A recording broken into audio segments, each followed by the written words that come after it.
We're going to talk about a very special condition called Ankylosing Spondylitis.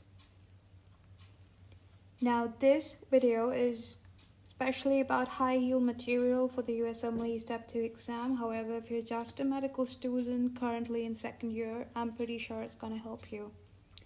So let's start with a clinical vignette, which is a typical USMLE Step 2 type question. A young man in his 30s comes to you for a fall on his back 5 days ago. A fall on his back, that is trauma. He has severe neck pain since the incident. So this is what the premise of the question. It's a 30-year-old guy coming with severe neck pain after falling.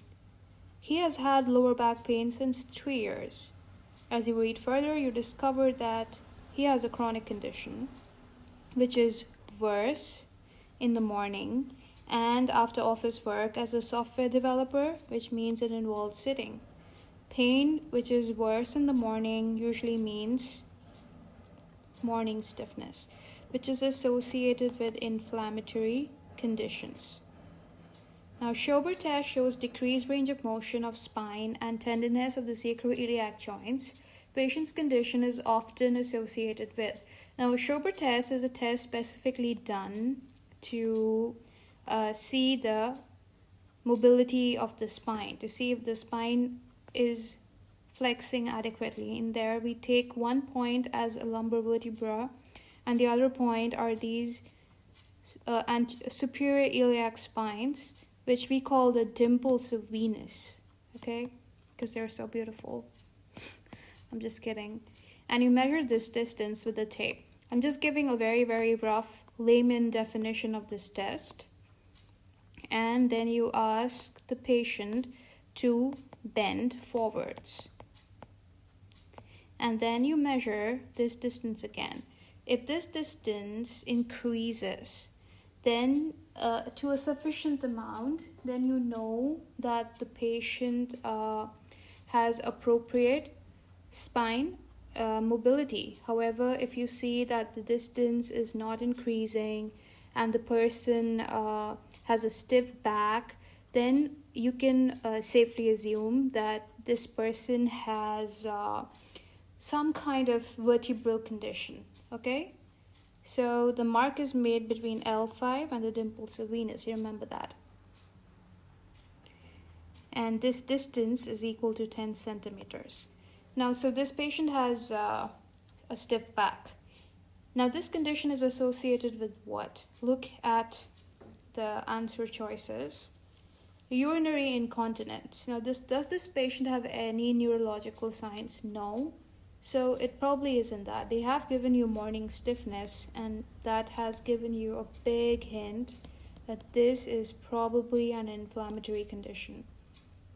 Difficulty in back extension and walking downhill? Probably not, because this patient doesn't say he has anything like this. He just said that he has neck pain.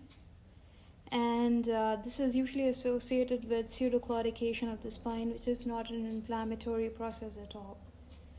Deformity of fingers like the distal interphalangeal joint? No. Why? Because this is seen in psoriatic arthritis usually, and this patient doesn't have that. Or it's going to be seen in osteoarthritis, and this patient does not have a degenerative condition definitely, so you rule this out, eliminate it. Knee pain bilaterally and swollen knee joints? No, it's usually seen in rheumatoid arthritis, and this patient has a kind of joint disease which is only affecting the spine, the vertebral joints. And the option which I have highlighted here is recurring eye redness and pain. And if you have read anything about ankylosing spondylitis, you will discover that it's associated with uveitis. And so this is the right answer. Now let's look at ankylosing spondylitis in a little detail. Now, it's associated with HLA-B27 gene. However, the test to detect HLA-B27 is not a confirmatory test because 7% of normal people also are positive for it. It's more common in men than women who are about 20 to 30 years old. The common symptoms are morning stiffness of the back, dull aching pain, radiating to the buttocks, okay? The Schober test will be positive. If the disease has progressed, the patient will report a very stiff back, which is called the bamboo spine. And you have many extra articular manifestations in this condition. All right. The first is eyes, which is usually manifesting as anterior uveitis, okay, or iritis. Then the heart, you will say aortitis. That means inflammation of the aorta or conditions like aortic insufficiency, congestive heart failure, and third-degree heart block. The next organ to be affected is the lung. You will see that the patient has decreased chest expansion. And why does this happen? It's because ankylosing spondylitis, I'm going to start calling it AS because it's quite a mouthful, is associated with lumbar lordosis. The normal curvature of the vertebra is ruined in the vertebra, and the spine tends to appear like this, you know. This is the same disorder of the spine that you can see in pregnant women, okay? Because they tend to bend backwards when they stand. So instead of standing parallel to this line, the person's back is like this. The person is like this. And this is called lordosis. And so what happens, the chest cannot expand appropriately. And there is decreased chest expansion, which can lead to conditions like shortness of breath. Then colitis. That means ankylosing spondylitis also affects the intestine, the colon, and the person can lose weight because he can't eat. And lastly, this condition is associated with pathological spine fractures. Now, what's the etiology of this condition? It normally starts insidiously and may appear after several months and years in our patient's case. Now, patient will come with stiff back, with dull aching pain, radiating to buttocks, and sacroiliac joint involvement is always there. It improves on exercise. These are all telltale signs of ankylosing spondylitis. There is limited range of motion due to fusion of the spinous process. Instead of the vertebrae being like that, they are all fused, and that's why it's called a bamboo spine. Okay, so just remember, stiff back, pain, dull aching, improves on exercise, radiating to buttocks. Now, the labs. How do you investigate? You first do an X-ray. The best initial test for this condition is an X-ray of the sacroiliac joint. However, the most accurate one, the one which gives the best results, is an MRI. You will do this first, okay, because it's cheap. An X-ray is cheap.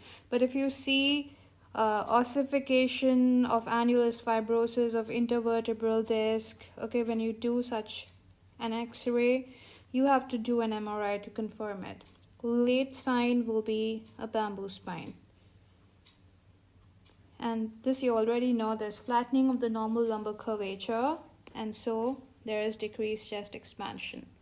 Now, this condition is specifically worsened by smoking. The person shouldn't smoke. That's why you have to tell them no smoking, dude. Ask them to give it up. Now, HLA-B27 is not a confirmatory test. Why? How many people in the normal population are positive for it? Say it in your mind. It's 7%. When you do serology, there'll be no antibodies detected. Why? Because AS is a seronegative condition. It's a seronegative spondyloarthropathy. That's the group this kind of arthritis comes in. So obviously there'll be no antibodies present. Now, treatment. Treatment is divided into 1, 2, 3, 4 parts. Okay? So first is NSAIDs, naproxen, aspirin, ibuprofen. They are first line treatment for AS. They alleviate the pain and swelling and by blocking the prostaglandins. Why? Because they're COX inhibitors and you know how they work.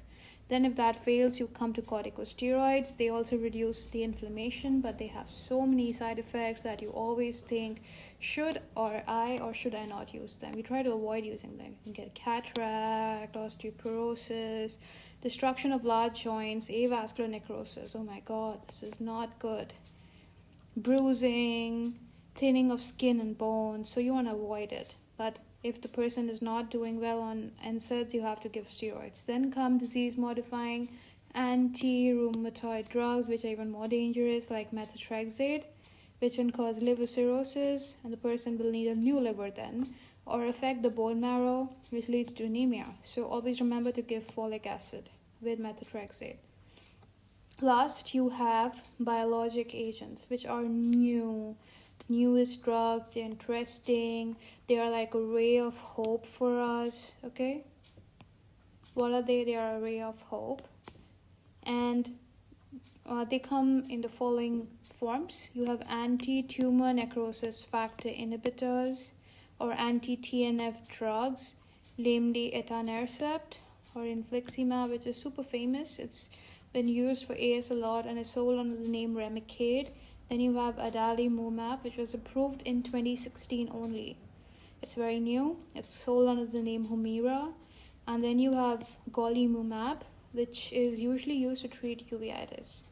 Now, other than drugs, a person has to change their lifestyle. First is exercise. Go to the gym, workout will help you. Good posture. Now, good posture is especially important in the office, okay? So this is how the person's back should be. If the person is bending their back like this, okay, it's not good. You have to make sure that you adjust your desk according to your height so that you have good posture. Then physical therapy, go to a doctor of physical therapy and get some therapy done, which will really help. And last is good sleep position. Try not to sleep on your side. Try to sleep without a pillow. Like, there are many remedies for it. You can check them online. And that's all about ankylosing spondylitis, the end. If you like my work, and because I'm going to post more videos on USMLE Step 2 because I'm currently studying for them. Sorry for my handwriting. I have limited time. So, I focus more on the content than on the editing. And if you like my work, you can follow my channel, Books, Medicine, Scrubs. You can follow me on Instagram under the same name. So hit subscribe down there, okay? And keep studying, do well. Thank you.